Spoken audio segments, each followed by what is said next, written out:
You could have two people that will send you the exact same email. One, don't really speak that well, isn't that charismatic, and doesn't have a wide vernacular, loads of different words to be able to pick from to formulate a strong sentence or formulate a strong email. And they send you that email. You may have received it, you've read it, and instantly you know it's AI. It's not that you know AI wrote that, it's that you know that person definitely didn't. Now, once we can understand what AI is good at and what it's not good at, and how to differentiate ourselves from it, that's when we can make ourselves bulletproof from it. And that is where we can increase our charisma. However, we're gonna get into charisma in a minute. We don't know it's AI based on the fact it's just AI. We know it's AI based on the type of person that sent us that email. So you know your colleague and whatnot, they can't even string a sentence together. They send you that email, you receive it, it's perfectly formulated, punctuation, everything. You know instantly it's AI. The other person who is already pretty charismatic, already has a good vocabulary, uses the words that the AI has formulated, you'd be second guessing yourself. You'd be reading it and you'd be like, I'm not sure whether this is AI. Cool. The difference between those two is not AI, it's the person. This AI thing's evolving every other minute, it seems. However, right now, as of this moment, I know it can't do this thing, and that's charisma. And let me tell you why. Communication is 93% non-verbal. Communication is 93% non-verbal, which means you've done the maths all right there.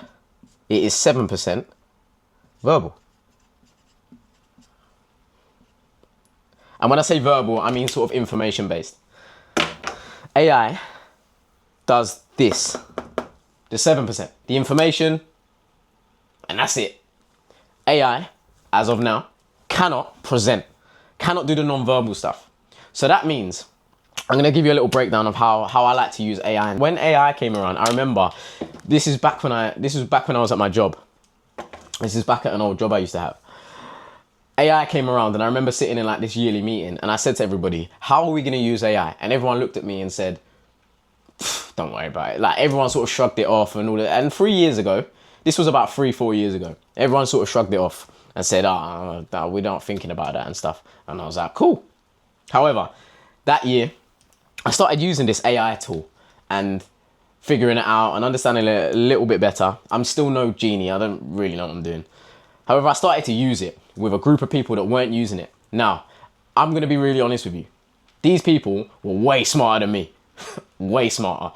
However, I started to use this tool to take away some manual tasks, which I'm going to get onto, of what, like the sort of ways you can use AI on a daily basis. I started to get AI to do these sort of tasks for me. Now, what happened through that is it completely allowed me, that old role was mainly delivery based. So it was going out, doing some coaching, it was doing speaking engagements and all of these things, right? So that AI done this part for me. I allowed it to do this part for me, which was the information, the structure, the session plans, all of these things. I allowed it to do the majority of that. And what I done in my spare time is I worked on this part, the non-verbal part. And after doing that, I started going up and up and up and up. And then next year, same meeting, that organization takes on AI. Now, I'm not standing there taking the credit for it. It was AI. But ultimately, that comes from knowing how to use it. If we go back earlier, remember when I said, you get an email.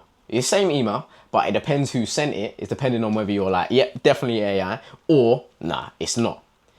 And that is based on who you are as a person. When I first heard about AI, it scared me a little bit. I was a little bit in the wilderness. I didn't really know what to do with it because I'm not like quite technical. And I heard about this technical thing and I thought, oh no, this is gonna destroy me. However, it's all about how you use it. AI is a tool. AI is no different to a razor blade. If you gave a razor blade to a baby, it's a terrible thing. If you gave a razor blade to a 30-year-old man with a beard and some shaving foam, it's fantastic. AI is simply a tool. AI is simply that razor blade. And understanding sort of the framework behind AI, what it does and what it's used for, how it can give you your time back, but most importantly, where you spend your time and what you spend your time doing is the most important part of AI. In the delivery part, remember this part, 93% of communication is non-verbal. So AI can't right now go into a room and influence a room. AI can't evoke emotions in a room. It can't enter a room and evoke emotions within people. It just can't do it yet.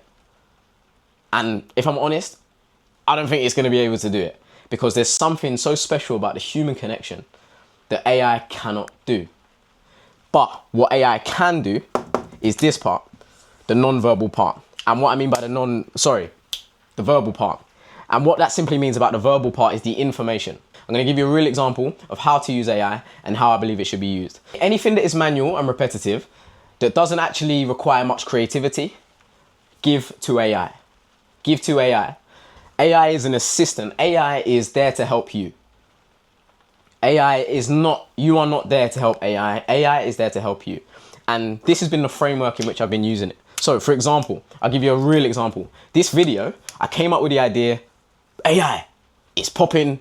What should we talk about? What can't AI replace? Boom. First thing I thought about, charisma. Cool.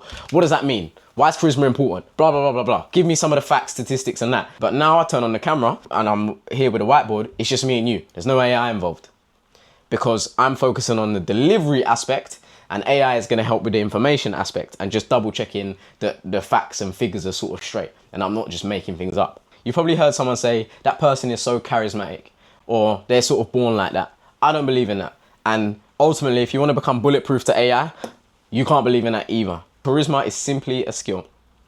Somebody will label someone as charismatic, not because of their natural tendency to be charismatic, but because they've done something. We can break it down into the behaviors. So charisma into some behaviors. Cool. What did that person do? Well, they smiled. AI can't smile at you. You can smile at someone. Cool. Smiled. Then what did they do? Maybe they asked you a question. How are you? Cool. How are you getting on? Do you want to know where anything is? Now, this is the framework for charisma. If you do these things, someone will leave and think that person was pretty charismatic. They'll think, oh, they was pretty charismatic to me. However, this is not something you're born with. This is a behavior. And the reason why this behavior is so important and is going to become more and more important, AI is going to take all of the information and all of the manual stuff so that we are just left with the delivery and the human interaction and connection part. So if you can become fantastic at this, you can separate yourself and make yourself bulletproof to AI. So let's go back to the charisma point. Charisma. First of all, that person, what did they do? They smiled at me. Then they said, how are you? Then they asked if you need any help. Then maybe, this is a good one, throw in a little compliment. I like your shoes.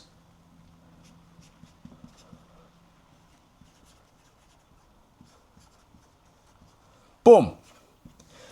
Now, this list can continue to go and go and go. However, if you can just do these first three things, most people are so glued to their phones and don't speak to anyone, don't say anything, and just keep themselves to themselves. If you can even smile at someone nowadays, you are considered charismatic. If you can go up to someone, smile, ask how they are, then pay them a compliment, that person will think you're one of the most charismatic people on the planet. And you will evoke emotions in them that AI can't replace. This is the concept of this video. Charisma cannot be replaced by AI. And AI is not going to make you charismatic. They work together.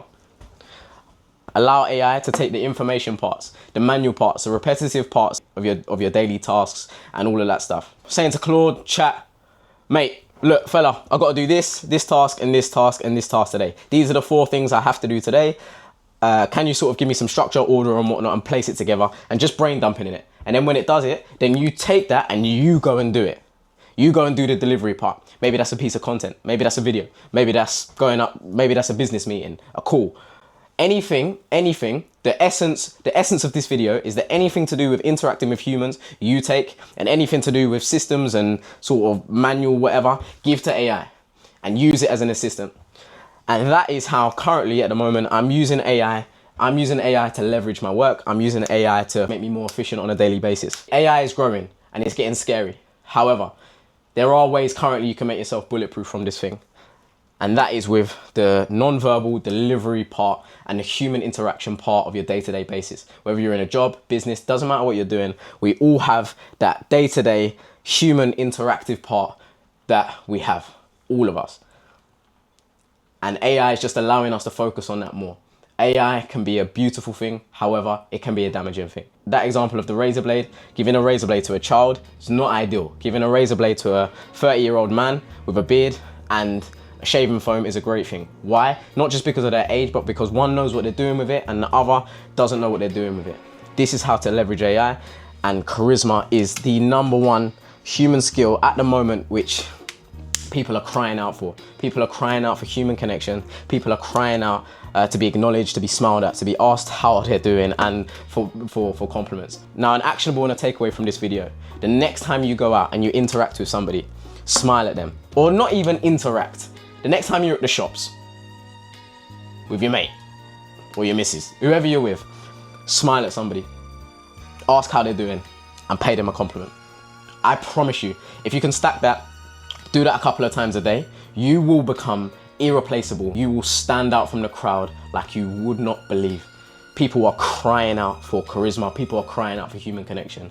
And this is how you can make AI, and this is how you can stop AI making you redundant and make AI relatively redundant. Well, not redundant, because you want to use it. Let it help you with the manual stuff. Until the next one, I'll see you in a bit.